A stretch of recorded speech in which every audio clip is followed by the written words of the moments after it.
नमस्कार मु सीमा मो चैनल रे आपण समस्त को बहुत बहुत स्वागत। सबुबले डाली खाई खाई जदि बोर हो गले तो चलतु आज आम तैयारी करबा खासारी डाली रो बरा।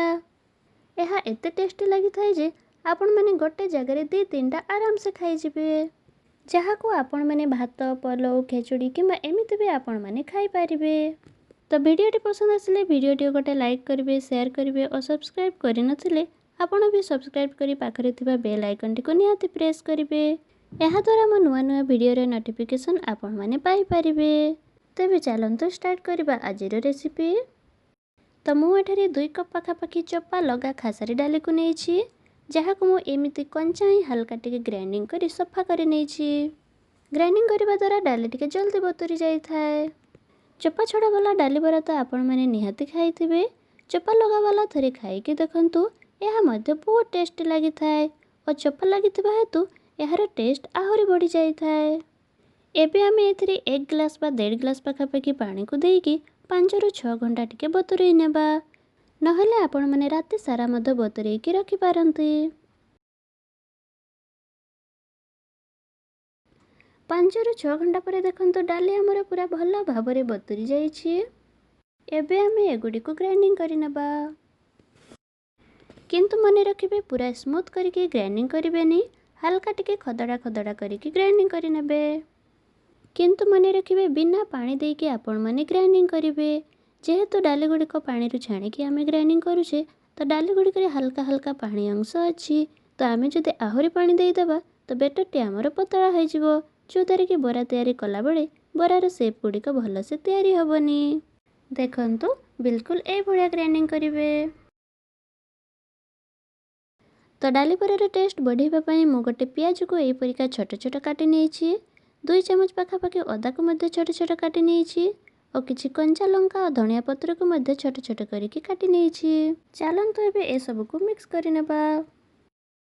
तो डाली रे प्रथमे 1 चम्मच पाखापाखि गोटा जीरा को ऐड करबा, तापरे 1 चम्मच पाखापाखि कंचा लंका को ऐड करबा, तापरे 1 चम्मच पाखापाखि अदा को ऐड करबा, तापरे काटी के रखितबा धनिया पत्र को दबा, तापरे काटी के रखितबा प्याज को दबा, तापरे हाफ चम्मच हळदी गुंड को दबा, तापरे स्वाद अनुसार लूण को दबा, तापरे हाफ चम्मच भजा जीरा और लंका गुंड को दबा, तापरे सब जिनिस को भल भाबरे मिक्स करि नेबा।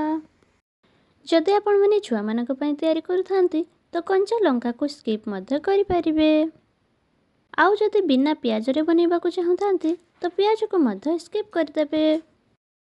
एबे हाथ रे एई परिका गुळा करिके बरार शेप दे फ्राई करि नेबा। तो बरा गुडी को फ्राई करबा पई मु एक लुहार तावा को लो टू मीडियम फ्लेम रे गरम करी 2 चम्मच पाखापाखि रिफाइन तेल को देइछि। आपण माने चाहिले नॉन स्टिक तावा रे मध्य तयारी करि पारिबे। एबे तेल को टिके चारि साइड खेड़े नेबा, जो दारे कि बरा गुडी को साइड कला बेले तावा रे लागि न थाए। एबे डाली गुडी को बरार शेप दे गोटे गोटे करिके केयरफुली पेन रे देई देबा।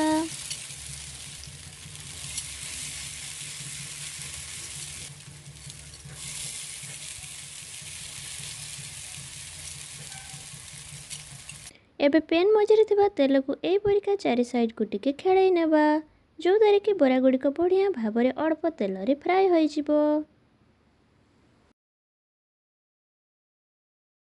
किछि समय पर देखंतु बरार तळ साइड हल्का हल्का ब्राउन कलर आसी गलानी।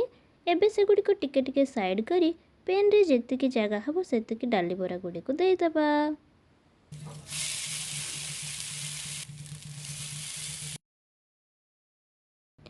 एबे एई बरा गुडी करे 1 चम्मच पाखापाखि तेल को टिके पकई नेबा, जो दारे कि एगुडी को मध्य बढ़िया भाबरे फ्राई होई पारिबो। एबे आगरु जो डाली बरा गुडी को फ्राई हबा पई देइथिले से गुडी को केयरफुली आर पट को पलटी करि नेबा।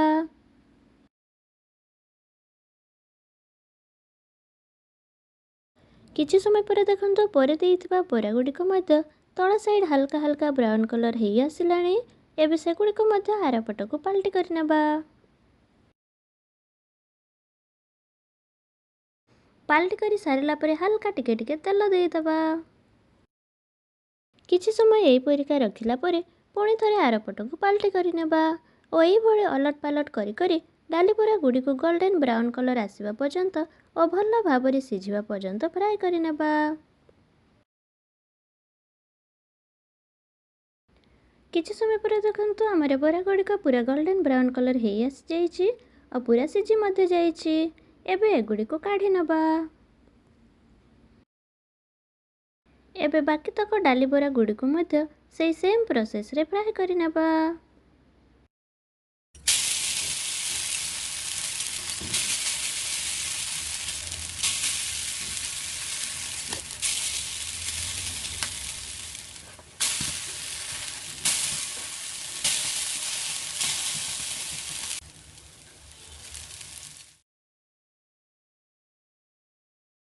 ଦେଖନ୍ତୁ ଆମର ସବୁ ଡାଲି ବରା ଗୁଡ଼ିକ ଭଲ ଭାବରେ ଫ୍ରାଏ ହୋଇଯାଇଛି।